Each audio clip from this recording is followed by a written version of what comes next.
Imagine you're at the police station on a normal morning.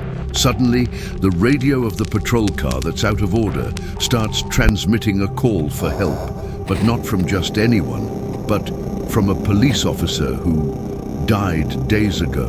And the worst part, his voice keeps calling for help, as if he was still there, lost, somewhere between the world of the living and the dead. What happened to the police officers who went to investigate this transmission is something we have never told here until today. So, if you like police stories with real mystery, psychological tension, and cases that no one has been able to explain to this day, sign up now here at Conflict Route, because what you're going to hear is a story that will mess with your mind, and when you're done, you'll look at each police radio station you listen to differently. 11:47 p.m. Maricopa County, Arizona. The local police dispatch center, the famed Maricopa County Sheriff's office, was doing its usual nightly routine. Patrols running, routine calls, and a few 1016s, neighborhood disturbances. The radio operator, Hank Morales, a 17-year veteran, was sipping a lukewarm coffee when something crossed the frequency. The sound came filled with static and despair. Central. This is Unit 14, requesting immediate support. I've lost visual. I'm surrounded. The problem? Unit 14 was listed as out of service. What's more, the officer in charge of it, Deputy Mike Carson, had died exactly 3 days earlier in a brutal accident on Route 85. Rollover, body charred, funeral closed. Hank put down his coffee, cold with fear. He checked the system. Confirmed. Vehicle 14 was no longer in operation. It had been seized for examination and was in the yard of the headquarters, the onboard radio, sealed, awaiting investigation. Still, the call had come, and most disturbing of all, the voice. It was Mike's. The same tone, the same urgency, as if he were alive, as if he were still in the field. The lieutenant in charge of the night, Sarah Donnelly, was called to the station in a hurry. She knew Mike. They had worked together for years.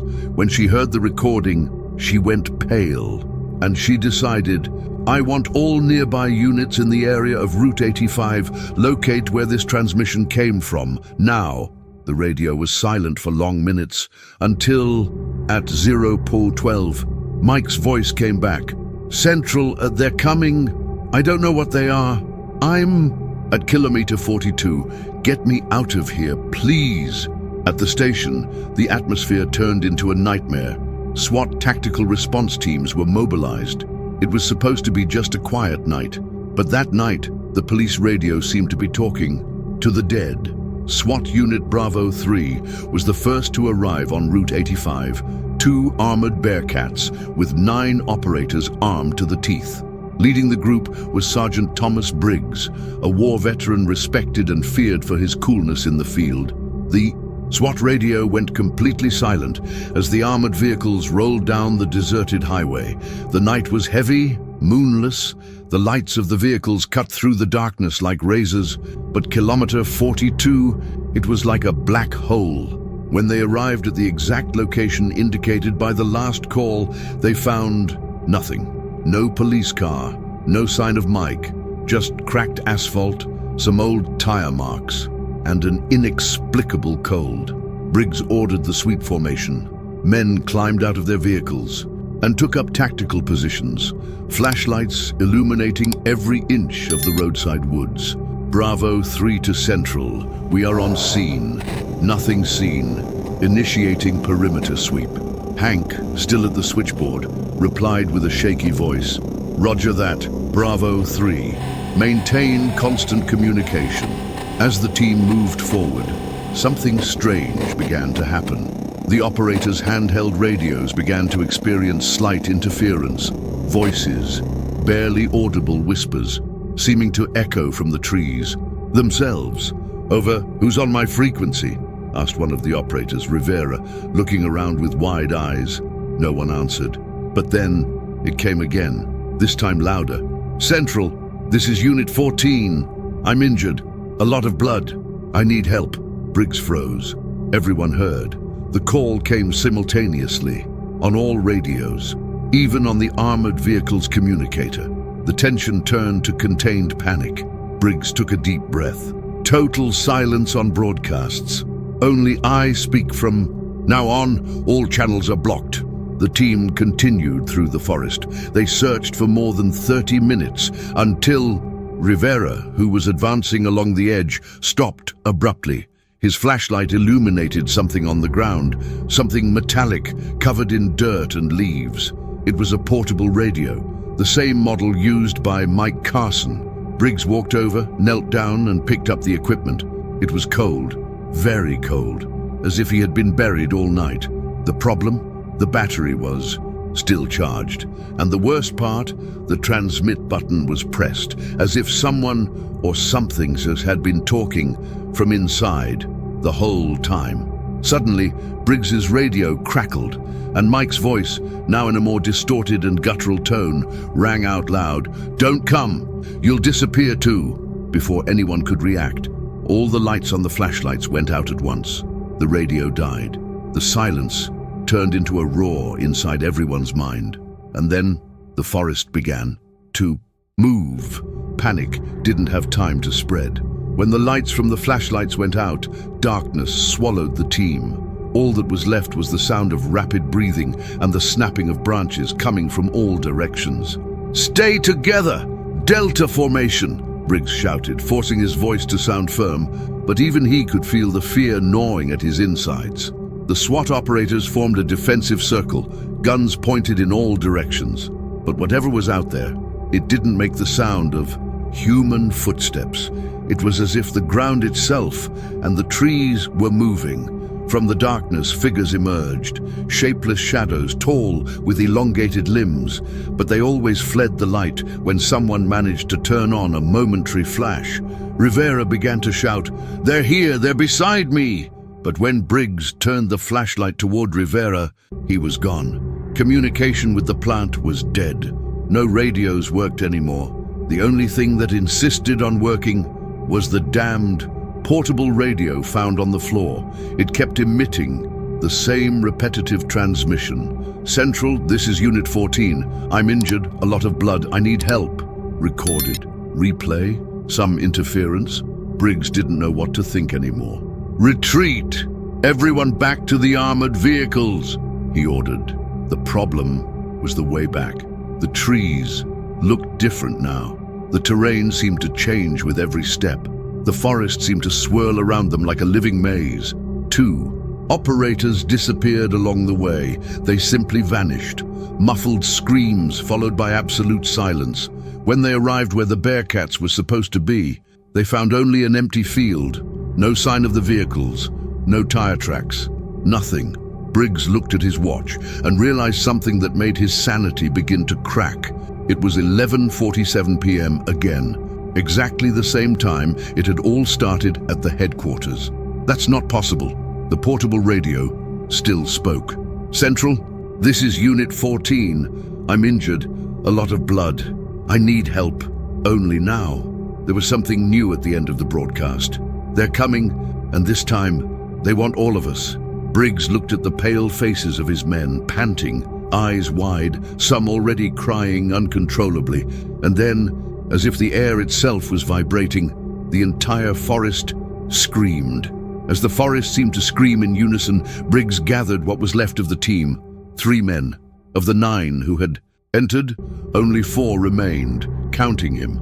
All of them dirty, scratched, with sunken eyes and expressions of pure terror. Briggs took a deep breath and tried to establish some logic in all of this. "Everyone back! We're getting out of this damn area on foot. Keep formation, eyes on all angles." They walked for almost an hour, or what they thought was an hour. The problem? Briggs's watch kept showing 11:47 p.m. No matter how many minutes passed, the digital display was frozen on the same minute. When they finally reached a clearing, they saw what looked like a road, relief. But as they got closer, shock. There, in the middle of the asphalt, was parked Unit 14, Mike Carson's car, impeccable, without a scratch, as if it had never been in an accident. The 4 stopped. Briggs walked alone to the car. The driver's door was ajar. Inside, The onboard radio was on, the red LED flashing on the central frequency. "No, that doesn't make sense," Briggs muttered. It was then that the sound came back, coming from both the patrol car radio and the portable radio that Briggs still carried. "Central, this is Unit 14. I'm surrounded. I need help. They're everywhere." Only now, the voice wasn't just Mike's. It was a mix, as if several voices from all the missing operators were speaking together. Briggs shouted to the others, "Run! Now!" But it was too late. The surrounding vegetation exploded into movement. Shadows leapt from the trees like hungry predators. One of the operators was pulled into the undergrowth before Briggs could fire a single shot. He and the other two ran down the road. The ground seemed to shake with every step. Voices on the radios began to overlap one another. Old calls, snippets of broadcasts from incidents Briggs remembered from years ago, even the voices of colleagues who had died years ago. "This is Deputy Miller, in pursuit. Delta 5 unit, officer down. Repeat, officer down. There, behind me. I'm at kilometer 42. Briggs recognized that last one. It was Mike, but it was the same recording, as always. When they reached a narrow bridge, the two remaining operators simply disappeared, vanished into thin air. 1 second they were standing next to Briggs, the next, nothing.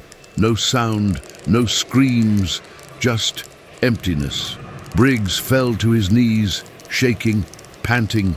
He grabbed the radio, he pressed the transmit button and shouted at the top of his voice, "Central, this is Sergeant Briggs, we're falling one by one. I need reinforcements. I need an evacuation."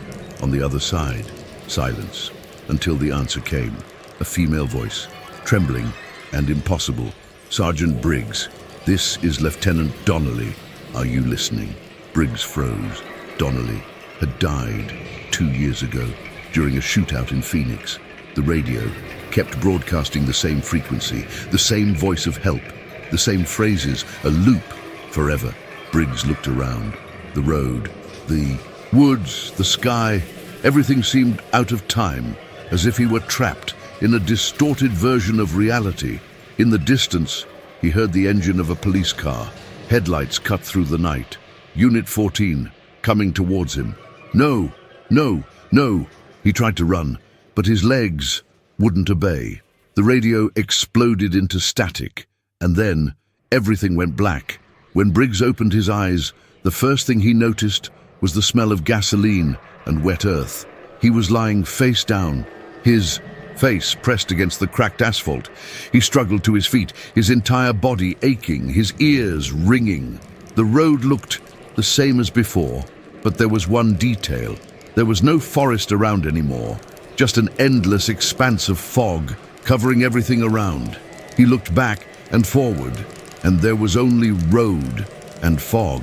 The portable radio was still in his hand, but now the digital display showed something that made his stomach turn. A countdown, 002, 001, 00. And then the radio spoke again. "Central, this is Unit 14. I'm surrounded. I need help," Briggs shouted. "Who's doing this? Who's controlling this broadcast?" But the answer was another voice, one he would never forget, his own voice. "Central, this is Bravo 3. I've lost contact with my team. I'm alone, surrounded." His blood ran cold. That was the recording from a few minutes ago. Exactly what he had said before everything went down. Briggs started walking down the road, yelling for help, but every step seemed to take him back to the same place, as if the road was a loop. Every 200 meters, Unit 14 appeared again, stopped in front of him, always with the radio on, repeating the same call for help. Desperate, he opened the car door and got in. He started the engine. It worked right away, but the GPS showed an impossible location. Location nowhere. He accelerated.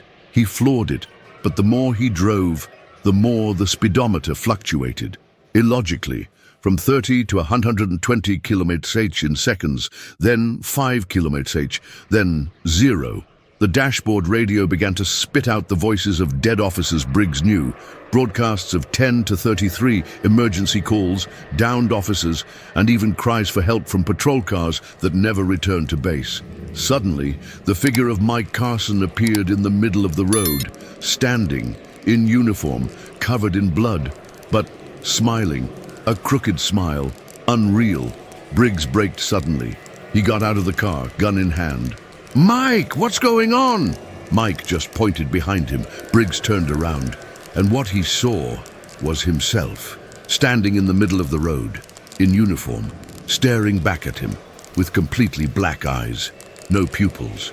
The radio exploded with all the transmissions at once. Screams, emergency calls, the sound of sirens, gunshots, panic-filled cries, everything mixed together.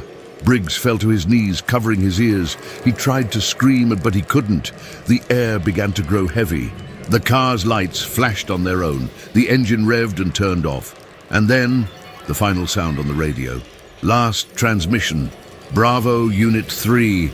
Man missing from Route 85. Officer presumed dead. Case closed. Briggs looked up, uncomprehending, and everything went dark again. Briggs opened his eyes once more, but this time there was no road, no police car, no forest. He was inside the Maricopa County Sheriff's Office dispatch center, sitting in Hank Morales' chair, as if nothing had happened. The clock on the wall read 11:47 p.m. The monitors were on. The security cameras showed the interior of the police station. Everything normal. Briggs looked at his own hands. They were clean, no cuts, no blood. Uniform intact, as if the whole night had just been a dream. But when he tried to get up, he realized he couldn't. He was stuck in the chair, as if an invisible force was holding him down. The radio at the headquarters crackled with static. Briggs's eyes widened. "Central, this is Unit 14. I'm surrounded. I need help." It was Mike's voice, again, but farther away now, like you were in a tunnel. Briggs tried to move, but he couldn't. The air grew thick. Suddenly, the lights in the room began to flicker. The monitor screens began to display images of all the faces of the officers who had gone missing in the county over the past few decades. Faces Briggs knew, faces he never wanted to see again. One camera in particular caught his attention. It showed the center itself, the exact place where he was sitting, and there in the image, he saw himself, motionless, pale, with black eyes, like Mike's in that last vision. The door to the room banged open. Hank Morales rushed in, followed by other operators from the center. "Sergeant Briggs, how did you get in there? This room has been off limits since Hank's death." Briggs tried to scream, tried to say that he was there, alive, but his voice wouldn't come out. He watched, desperate, as Morales and the others observed his own body, sitting in the chair, completely lifeless. The radio boomed again in a final call. "Bravo Unit 3, officer missing, location unknown, case closed." Briggs watched everything go black around him. The last thing he heard was the constant sound of Unit 14's endless recording, echoing for eternity. At the center, the clock kept showing 11:47 p.m., and the radio never stopped broadcasting. And so, another case ends, or at least that's what the official records want us to believe. Is there a boundary between what is real and what our mind refuses to accept? Now, I want to know from you, if you were an operator at the switchboard, or a police officer on that patrol, what would you do if you heard a call for help coming from someone who is no longer with us? Comment below. I really want to know how far your courage goes and what you think really happened to the SWAT team that night. If this story has kept you hooked until now, leave a like, because it really helps Conflict Route to continue bringing cases like this, which mix police action, psychological terror, and mysteries that no one can explain. And if you're not registered yet, click the registration button now, because here, each video is a patrol, and you are part of our team on each mission. See you in the next story. But until then, be careful of what might come up on your radio frequency.